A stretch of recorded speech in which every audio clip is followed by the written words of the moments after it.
Hey everyone, and welcome to The Explainer. So today we're diving into something called the snowball effect, and we're looking at exactly how medium-range drones have basically completely shifted the war.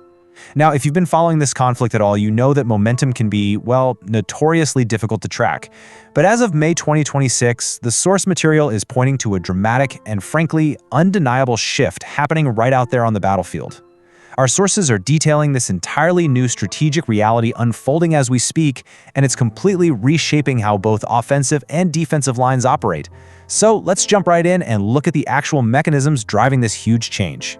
To really grasp the scale of what's happening right now, you just have to look at what major Western analysts are saying. There is this huge consensus building.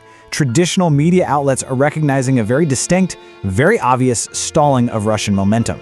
You've got The Economist explicitly stating that Russia is stumbling, and the New York Times noting that forces are barely inching along.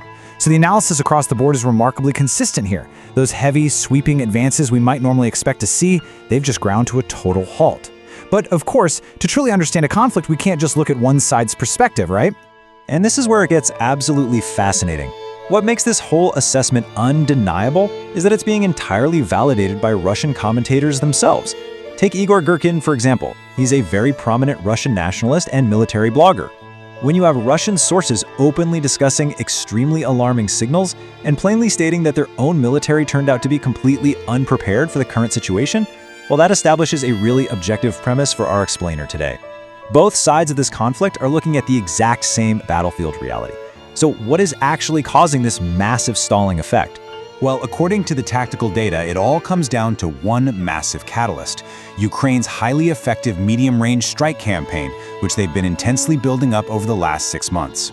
And I want to be clear, this isn't just some minor, everyday adjustment in strategy. This is a fundamental, ground-up shift in how this war is being fought.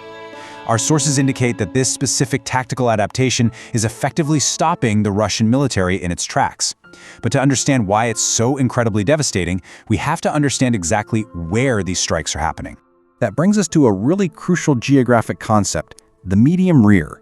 This is that zone situated roughly 100 to 160 kilometers right behind the active front line.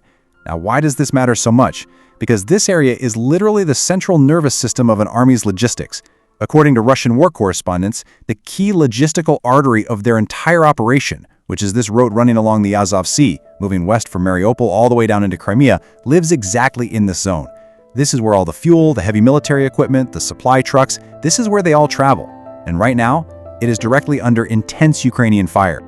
What we're seeing is a complete reversal of the early war's dynamic. The rules of the game have flipped entirely. Think back to the early days. Back then, it was Russian Lancet drones that were the premier threat, and they seriously complicated Ukraine's own operations. But as military informants are noting today, those old rules, they've been completely rewritten. Right now, it's Ukrainian strike drones dictating the terms in both the medium and far rear of Russian-occupied territory. Russia's logistical safety net has basically been stripped away entirely. Okay, so what exactly is ripping through this safety net? Our sources point to a totally new arsenal. Specifically, we're talking about American medium-range strike drones known as Hornets, which are reportedly linked to a company put together by Eric Schmidt.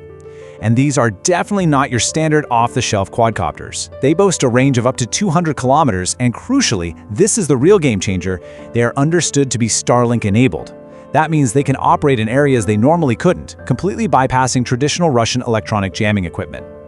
You've got specialized units, like the 1st National Guard Azov Corps, using this tech to fly brazen daytime raids straight into Russian-held territory, just to dismantle their logistics. But you know, the craziest part isn't just the technology itself, it's the sheer overwhelming scale of how it's being deployed. 600! That is the massive number of drones Ukraine fired into Russian territory over just a couple of days recently. The absolute sheer volume of munitions in the air means the Russian military is suddenly forced to defend this vast amount of territory against an unprecedented swarm of incoming threats. I mean, there have been days recently where Ukraine has actually launched more long-range munitions into Russia than Russia has fired into Ukraine. Let's put some hard numbers to this strategy to really ground it in reality. Look at the verified data from just one unit, the SBU Alpha unit, over a single month. It is staggering.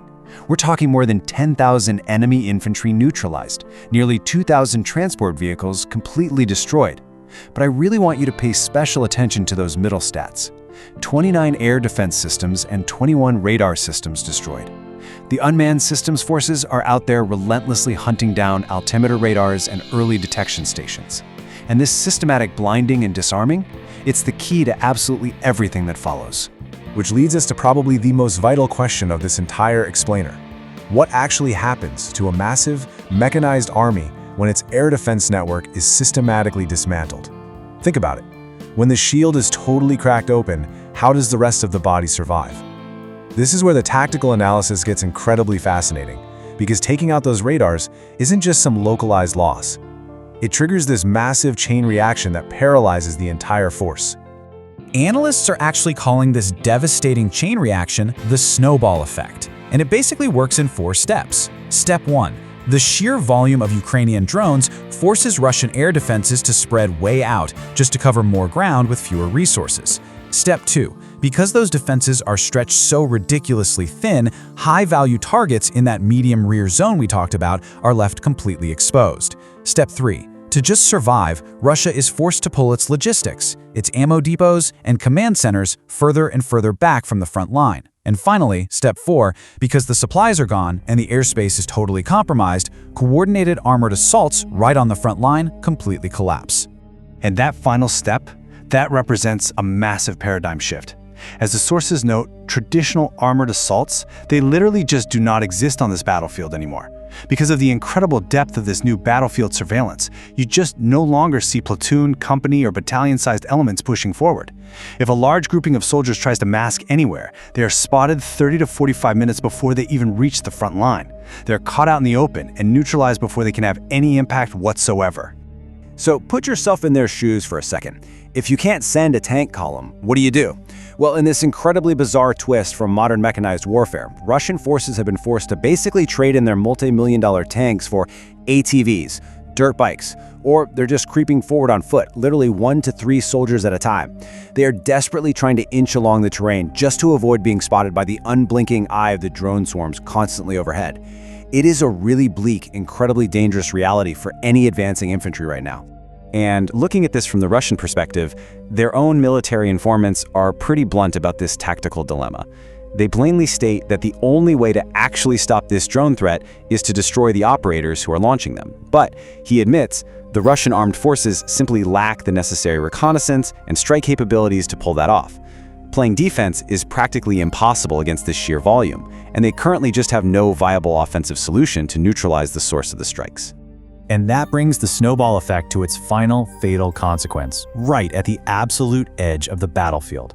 Even if those tiny little infiltration units, those 1 to 3 soldiers, somehow manage to survive and actually reach a forward position, they face a completely new nightmare, the 10-kilometer dead zone. You see, you cannot consolidate a breakthrough if you can't resupply your troops. And right now, the sources indicate that any supply vehicle coming within 10 kilometers of the hottest areas of the front is instantly swarmed and destroyed by drones. Medical evac, fresh ammo, even basic food and water, it all just gets choked out. Which brings us right back full circle to the big picture, the strategic outlook. When your military loses its ability to resupply, its ability to hide, and its ability to defend its own logistical arteries, the entire geopolitical calculus shifts heavily. As Russian nationalist Igor Girkin so starkly observes, seeing Ukraine's success in sidelining military infrastructure, in this war there will only be one winner, and there will be no compromises at all. He recognizes firsthand that with every single air defense system destroyed, Ukraine's negotiating position hardens that much more. So I want to leave you with this final thought. We've literally watched how this new medium-range drone campaign has systematically dismantled air defenses, shoved logistics way into the deep rear, and forced ground troops into desperate, unsupported infiltration tactics. With this unstoppable snowball effect stripping away momentum day by day, what does this new tactical reality actually mean for the inevitable endgame of the conflict? It's a profound question to consider as we watch the data continue to unfold.